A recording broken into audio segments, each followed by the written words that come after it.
காக்கும் கரை விநாயகருக்கு சரணம், பூண்டி மகானுக்கு அரோகரா. தச அவதாரங்களிலே 9வது அவதாரம் கிருஷ்ண அவதாரம். கம்சனுடைய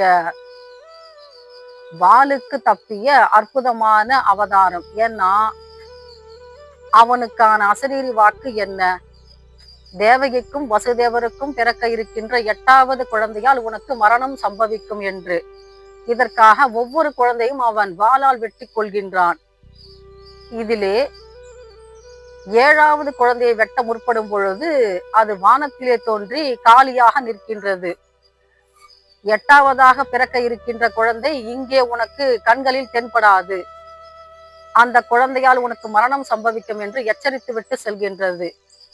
இப்படி அற்புதமான அவதாரம் கிருஷ்ண அவதாரம்.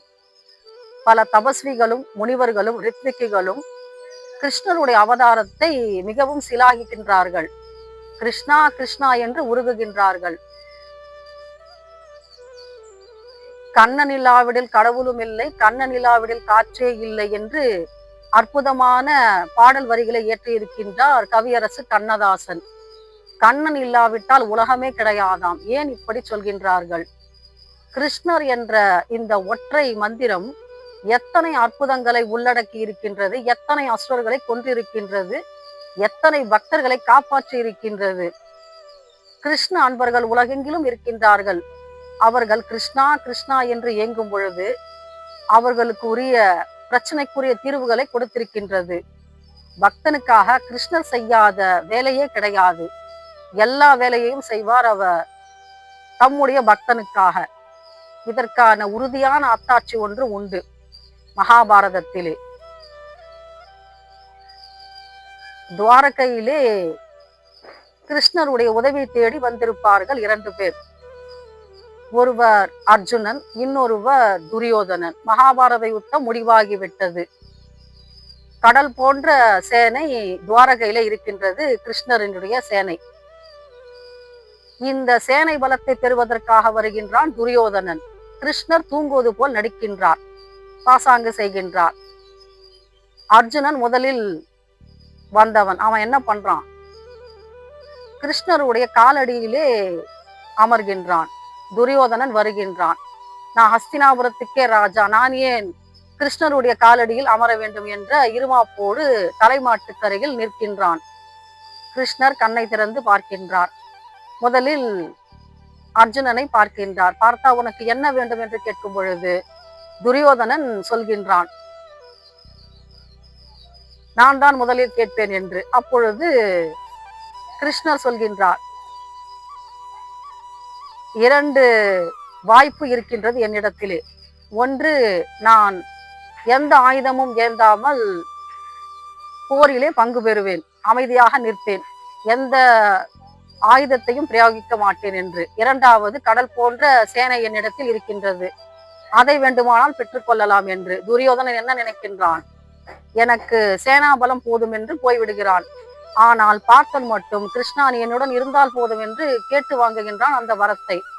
அப்பொழுது கிருஷ்ணர் கூறுகின்றார், பார்த்தா என்னுடைய உதவி மட்டும் உனக்கு போதுமா, நான் மட்டும் இருந்தால் போதுமா என்று கேட்கும் பொழுது பணிவோடு சொல்கின்றான் அர்ஜுனன், கிருஷ்ணா நீ என்னுடன் நின்றாலே போதும், நான் ஜெயித்து விடுவேன் என்று. எப்படிப்பட்ட அற்புதமான வாக்கியம், எப்படிப்பட்ட அற்புதமான ஒற்றை மந்திரம் அது! நீ இருந்தால் போதும் என்று சொல்கின்றான் அல்லவா? கிருஷ்ணர் இருந்தாலே வெற்றி உறுதியாம். எவ்வளவு உறுதியான நம்பிக்கை! இந்த நம்பிக்கையை அவர் எப்படி காப்பாற்றுகிறார் என்பதற்கு ஒரு அருமையான உதாரணம் உண்டு.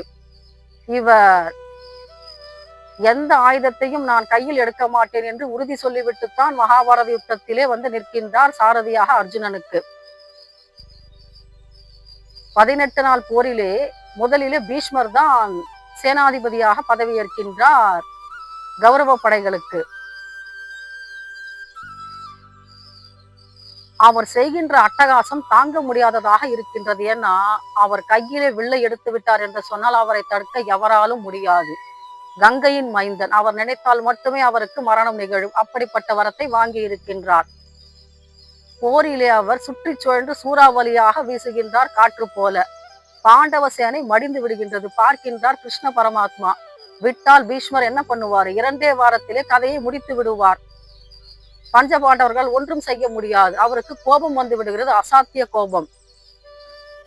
தேரோட்டியாக வருவதாகத்தான் அவர் முதலிலே வாக்குறுதி கொடுக்கின்றார். ஆனால் பீஷ்மர் செய்த அட்டகாசம் தாங்க முடியாமல் அவர் என்ன பண்றாரு, தேரை விட்டு கீழே இறங்குகின்றார். கையிலே சுதர்சன சக்கரம் வந்து விட்டது. கோபத்தின் ஆவேசத்தில் இருக்கின்றார் கிருஷ்ண பரமாத்மா. விட்டால் அவர் விட்டு விடுவார் சுதர்சன சக்கரத்தை. அப்பொழுது பீஷ்மர் சிரிக்கின்றாராம். ஏன்னா, கிருஷ்ணா, உன்னுடைய கையால் இறப்பதற்கு நான் புண்ணியம் செய்திருக்க வேண்டும் அல்லவா? விடுங்கள் உங்களுடைய அந்த சுதர்சன சக்கரத்தை என்று சொல்லும் பொழுது அர்ஜுனன் கிருஷ்ணருடைய காலடியில விழுந்து பணிகின்றான். கிருஷ்ணா, எங்களுக்கு ஒரு வாய்ப்பு கொடுங்கள்.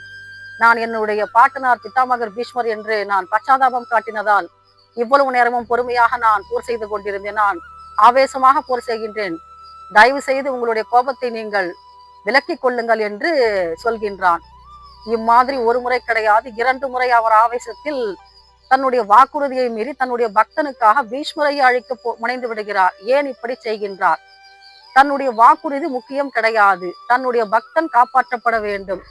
தங்களை நம்பிய பஞ்சபாண்டவர்கள் ஜெயிக்க வேண்டும். இந்த ஒற்றை எண்ணத்தை தன்னுடைய நெஞ்சிலே விதைத்திருக்கின்றார் கிருஷ்ண பரமாத்மா. ஒரு முறை கேட்பார் சகுனி, என்னன்னா, வாசுதேவ கிருஷ்ணா, தாங்கள் சூழ்ச்சி செய்ய மாட்டீர்கள் அல்லவா, எந்த தந்திரத்தையும் பிரயோகிக்க மாட்டீர்கள் அல்லவா என்று கேட்கின்றான். ஏன்னா, சகுனியை முன்வைத்துத்தான் சூதாட்டமே நடந்தது. துரியோதனனுக்கு அவ்வளவு உறுதியாக ஆட வராது சூதாட்டம்.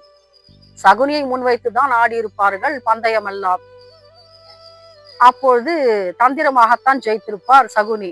அப்பொழுது சொல்வார் கிருஷ்ண பரமாத்மா, காந்தாரத்தின் அரசரே,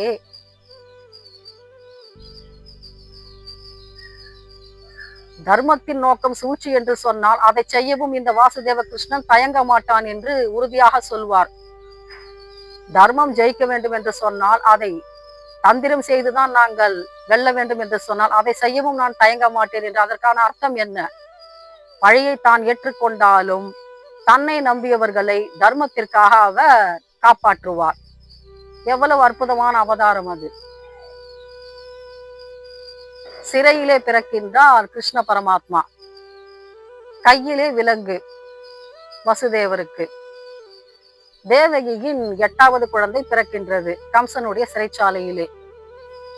குழந்தை பிறக்கும் பொழுது நள்ளிரவு நேரம், அஷ்டமி திதியிலே, ரோகிணி நட்சத்திரத்திலே, ஆவணி மாதத்திலே பிறந்த அற்புதமான அவதாரம்.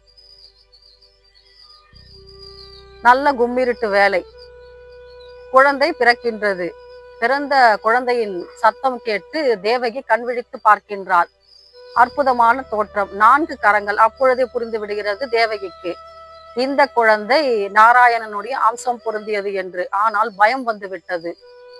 ஏன்னா, கம்சன் பார்த்தால் சும்மா விட மாட்டான். அப்பொழுதே அந்த நொடியிலேயே வெட்டி வீழ்த்தி விடுவான். இந்த பயம் இந்த தாய்க்கு. அப்பொழுது அசரீரி வாக்காக சொல்கின்றார் கிருஷ்ண பரமாத்மா, தாங்கள் பயப்பட வேண்டாம் என்று. வசுதேவருடைய சங்கிலிகள் தாமாக அருந்து விடுகின்றன. அந்த நள்ளிரவு வேளையிலே இந்த குழந்தையை கூடையிலே சுமந்து கொண்டு நந்தகோபருடைய இல்லத்தில் சேர்ப்பிக்க வேண்டும். இது உத்தரவு. இதை செயல்படுத்துகின்றார்கள். நந்தகோபனுடைய இல்லத்திலே இந்த குழந்தை வளர்கின்றது. யசோதை தான் வளர்ப்பு தாய். என்ன புண்ணியம் செய்திருப்பால் பாருங்கள் யசோதை, கிருஷ்ணனை மகனாக வளர்ப்பதற்கு. பெற்றவள் என்னவோ தேவகிதான், ஆனால் வளர்த்த பெருமை யசோதைக்கு. என்னென்ன விஷமங்கள் செய்ய வேண்டுமோ அத்தனையும் செய்கின்றார் குழந்தை கிருஷ்ணர். கூடவே அவருடைய அண்ணன் பலராமர் 2 பேரும் சேர்ந்து கொண்டு பால லீலைகளை நிகழ்த்துகின்றார்கள். இதிலே ஒரு அற்புதமான நிகழ்வு உண்டு. அது தாதி பாண்டன் என்ற ஒரு தயிர் விற்கக்கூடிய வணிகன். அவனுக்கு தெரிந்திருக்கின்றது கிருஷ்ண பரமாத்மா நினைத்தால் வைகுண்ட பதவி கிடைக்கும் என்பது. கோகுலத்திலே பல சிறுவர்கள் விளையாடி கொண்டிருக்கிறார்கள். கண்ணாமூச்சி விளையாட்டு. பாலகனான கிருஷ்ணனும் விளையாடி கொண்டிருக்கின்றார். இப்பொழுது அவர் ஒளிய வேண்டும். எங்கே ஒளிவது? தாதி பாண்டன் மிகப்பெரிய மண்பாண்டங்களிலே தயிரை சேகரித்து விற்று விடுவான். கிருஷ்ணர் என்ன பண்றாரு பாருங்க. குழந்தை கிருஷ்ணர் தாதி பாண்டனிடம் சொல்கின்றாராம், என்னை காட்டி கொடுக்க கூடாது, சிறுவர்கள் வந்தால் நான் எங்கே என்று தேடுவார்கள், நான் இல்லை என்று சொல்லி விடுவாயா அப்படின்னு. இவர் என்ன பண்றாரு பாருங்க, நல்ல ஒரு அருமையான தந்திரம் பண்றாரு தாதிபாண்டன். தயிர் பானைக்குள்ள கிருஷ்ணரை உள்ள நுழைய விட்டுடுறாரு. மேல ஒரு மண்பானை மூடியை போட்டுடுறாரு. சிறு சிறு குழந்தைகள் வருகின்றார்கள். இங்கே கிருஷ்ணன் வந்தானா என்று கேட்டுக்கொண்டு, நான் பார்க்கவில்லையா அப்படின்னு போய் சொல்லி விடுகிறார் தாதிபாண்டன். கொஞ்சம் அப்பால் சென்றதும் சிறுவர்கள், இவர் என்ன பண்றாரு பாருங்க, கெட்டியாக கைகளை கொண்டு மூடி விடுகின்றார் மண்பானை மூடியை. உள்ளே இருந்து கிருஷ்ணன் கூறுகின்றான், சிறுவர்கள் போய்விட்டார்கள் அல்லவா, என்னை திறந்து விடேன் அப்படின்னு. அப்பொழுது கேட்கின்றார் பாருங்கள், நான் வெளியே விடுகின்றேன், ஆனால் எனக்கு ஒரு சத்தியம் செய்து கொடுக்க வேண்டும். என்னன்னா, எனக்கு வைகுந்த பதவி கொடுப்பாயா என்று சொல். அப்படி நீ உத்தரவாதம் கொடுத்தால் நான் உன்னை இந்த தயிர் பானையிலிருந்து விடுவிக்கின்றேன் என்று. கிருஷ்ணன் ஒப்புக்கொள்கின்றான். எப்படி தெரிந்தது இந்த தாதிபாண்டனுக்கு? கிருஷ்ண பரமாத்மா நினைத்தால் வைகுந்த பதவி கிடைக்கும் என்பது எப்படி தெரிந்திருக்க முடியும்? இப்படியே இன்னொரு நிகழ்வும் உண்டு. என்னன்னா, ஒரு வயதான மூதாட்டி நாகப்பழம் விற்று கொண்டிருக்கின்றாள் தெருவிலே, கோகுலத்திலே. அப்பொழுது கிருஷ்ணருக்கும் ஆசை வந்து விட்டது. ஏன்னா, எத்தனை நாள் தான் வெண்ணெயை திருடி தின்று கொண்டிருப்பார், ஒரு நாள் நாகப்பழம் சாப்பிட்டால் என்ன என்ற ஒரு நினைவு அவருக்கு. அப்பொழுது இந்த மூதாட்டி சாலையிலே அமர்ந்திருக்கின்றார். கிருஷ்ணர் வருகின்றார். ஒன்றே ஒன்று கூட சாப்பிட்டு பார்க்கிறேன், சுவையாக இருக்கின்றதா என்று அந்த அம்மையார் கொடுக்கின்றாள். கொடுத்து விட்டு பாருங்கள், கிருஷ்ணா, நீ நினைத்தால் நிறைய வாங்கலாம் அல்லவா, கை நிறைய அப்படின்னு. சரி, நான் வாங்கிக் கொள்கின்றேன், என்ன விலை என்று கேட்கின்றாள். கிருஷ்ணர் கேட்கிறாரு, உன்னால் முடிந்ததை கூடேன் அப்படின்னு முதல்ல சொல்றா மூதாட்டி. கிருஷ்ணர் என்ன பண்றாரு பாருங்க, அவருக்கு என்ன, நந்தகோபருடைய மகன், எத்தனை பசுக்கள் வைத்திருக்கின்றார், எவ்வளவு செல்வம் இருக்கும், கை நிறைய வாரி கொண்டு வருகின்றானாம் கிருஷ்ண பரமாத்மா. உள்ளே சென்று காசுகளை எல்லாம், இந்தா எவ்வளவு வேண்டுமானாலும் எடுத்துக்கொள் அப்படின்னு. ஆனா இந்த மூதாட்டி என்ன கேட்கிறா பாருங்க, அவளுக்கு யார் வந்து சொல்லி இருப்பார்கள் கிருஷ்ணர் நினைத்தால் வைகுந்த பதவி கிடைக்கும் என்பது பற்றி? ஆனால் தெல்ல தெளிவாக கேட்கின்றாளாம், இதெல்லாம் நீயே வைத்துக்கொள் கிருஷ்ணா, எனக்கு வைகுந்த பதவி கொடுப்பாய் என்று மட்டும் சத்தியம் செய்து கொடு, நான் கொடுக்கின்றேன் இந்த கூடை பழங்களையும் உனக்கு அப்படின்னு. கிருஷ்ணருக்கு ஆச்சரியம். ஏன்னா, முனிவர்களுக்கு மட்டும் தானா இந்த ரகசியம் தெரிந்திருக்கின்றது, இந்த மூதாட்டிக்கும் அல்லவா தெரிந்திருக்கின்றது. கூடை நிறைய பழங்களை கொடுத்து விட்டு வைகுந்த பதவி வாங்கியவள் அல்லவா இந்த மூதாட்டி. எவ்வளவு அற்புதமான நிகழ்வுகள் எல்லாம் இருக்கின்றன இந்த கிருஷ்ணாவதாரத்திலே. பல அசுரர்களை கொண்டிருக்கின்றார். சகடாசுரன் என்ற ஒரு அசுரன் குழந்தை கிருஷ்ணன் மீது பல அசுரர்களை ஏவுகின்றான் கம்சன். ஏன்னா, தன்னுடைய மருமக பிள்ளை மூலமாகத்தானே தனக்கு மரணம் நிகழும் என்று அவனுக்கு ஒரு அசரீரி வாக்கு கூறியது. அதனால சகடாசுரன் வடிவிலே ஒரு அசுரன் சக்கரம் உருண்டு கொண்டு வருகின்றது. கிருஷ்ணர் பார்க்கிறாரு. அவருக்கா தெரியாது யார் இதை விட்டிருப்பார்கள், எப்படி வந்திருக்கும் என்று. ஒற்றை காலிலே நிறுத்துகின்றார் இந்த சகடாசுரனை. இதற்கு என்ன அர்த்தம்? நம்முடைய வாழ்க்கை சக்கரம், பிறக்கிறோம், இறக்கிறோம், மீண்டும் பிறக்கிறோம். இந்த வாழ்க்கை சக்கரம் எப்படி நிற்க முடியும்? கிருஷ்ண பரமாத்மாவினுடைய காலடி பட்டால் தீர்ந்து விடும் அல்லவா? இப்படித்தானே செய்தி சொல்லியிருக்கின்றார் கிருஷ்ண பரமாத்மா. என்னை நீங்கள் சரணடைந்தால் உங்களுடைய இந்த பந்தத்திலிருந்து நான் விடுவிக்கின்றேன் என்று சொல்லியிருக்கின்றார் அல்லவா? இதை செய்து காட்டியவரும் அவரே. இப்படியே பூதலை என்ற அரக்கி, அவளையும் வீழ்த்தி விடுகின்றார். பல அசுரர்களை ஏவுகின்றான் கம்சன். கம்சன் எப்படி இறக்கின்றான்? கிருஷ்ணருடைய 11வது வயதிலே கிருஷ்ணர் என்ன பண்றாரு? கம்சனை கொன்று விடுகின்றார். அப்பொழுது தேவகிக்கு ஆனந்தம் தாங்க முடியவில்லை. இத்தனை நாளும் கிருஷ்ணரை பார்க்க முடியவில்லையே என்ற ஏக்கம். பார்த்தவுடன் கட்டி தழுவி அழுகின்றாள். தாய்மை அல்லவா, அதனால. அப்பொழுது கிருஷ்ணர் கூறுகின்றாராம், அம்மா என்னை மன்னித்து விடுங்கள் என்று. ஏன் அப்படி கூறுகின்றார்? ஏன்னா, இந்த 10 வருடங்களை நான் வீணாக கழித்து விட்டேனே விளையாடி கொண்டு, உங்களை காப்பாற்ற வேண்டும் அல்லவா, அதை மறந்து விட்டேனே அப்படின்னு. ஆனா தேவகிக்கு சந்தோஷம் தாங்க முடியவில்லை. எப்படிப்பட்ட பிள்ளையை பெற்றிருக்கின்றாள் அவள்? கிருஷ்ண பரமாத்மா அல்லவா, யாருக்கு கிடைக்கும் இந்த பாக்கியம்? இப்படி பல அற்புதங்களை கிருஷ்ணருடைய வாழ்க்கையிலே சொல்லிக்கொண்டே இருக்கலாம். இறுதியாக ஒரு நிகழ்வு என்னன்னா, பஞ்சபாண்டவர்களுக்கும் கௌரவர்களுக்கும் நிகழ்ந்த மகாபாரத யுத்தத்திலே ஒவ்வொரு நொடியும் பஞ்சபாண்டவர்களை காப்பாற்றுகின்றார் கிருஷ்ண பரமாத்மா. இதிலே ஒரு உச்சம் என்னவென்றால், காந்தாரி திருதராஷ்டிரனுடைய மனைவி, கற்புக்கரசி, தன்னுடைய கணவனால் உலகத்தை காண முடியாது என்னும் பொழுது இவளும் தன்னுடைய கண்களை கட்டி கொண்டவள். இவள் சபிக்கின்றாள் கிருஷ்ண பரமாத்மாவை. வாசுதேவரே, நன்றாக ஏமாற்றி விட்டீர்கள் அல்லவா? எத்தனை தந்திரம் செய்து, எத்தனை சூழ்ச்சி செய்து எங்களுடைய மகன்களை கொன்று விட்டீர்கள்.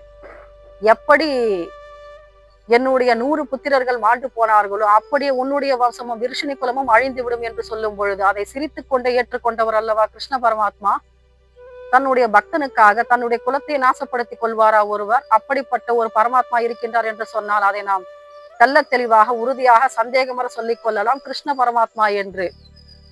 இன்னும் 36 வருடங்களில் உன்னுடைய விருஷினி குலம் அழிந்துவிடும் என்று சொல்லும் பொழுது அதையும் புன்னகையோடு சமாதானத்தோடு ஏற்றுக்கொள்கின்றார் கிருஷ்ண பரமாத்மா. இது ஒன்றே போதும். நியாயமாக, தர்மமாக, தன்னையே நினைத்துக் கொண்டிருப்பவர்களாக கிருஷ்ண பரமாத்மா என்ன வேண்டுமானாலும் செய்வார் என்பதற்கான உறுதியான அத்தாட்சி. இப்படி 9வது அவதாரமான கிருஷ்ண அவதாரத்திலே கிருஷ்ணருடைய லீலைகள் நம்முடைய வார்த்தைகளுக்கு எட்டாதது. வானத்தையும் அளந்து விடலாம், கடலையும் நாம் அளந்து விடலாம். ஆனால் கிருஷ்ண பரமாத்மா இயற்றியிருக்கின்ற அற்புதமான பல நிகழ்வுகளுக்கும் சாகசங்களுக்கும் குறைச்சல் கிடையாது. இப்படி நாம் எப்பொழுதும் ஜெய் கிருஷ்ணா என்று சொல்லிக் கொண்டிருந்தால் இந்த ஒற்றை மந்திரம் நம்மை எப்பொழுதும் காப்பாற்றும். தசாவதாரத்திலே வசுதேவ தேவகிக்கு பிறந்த 8வது குழந்தையான கிருஷ்ண பரமாத்மாவினுடைய அவதார லீலைகளை பார்த்தோம்.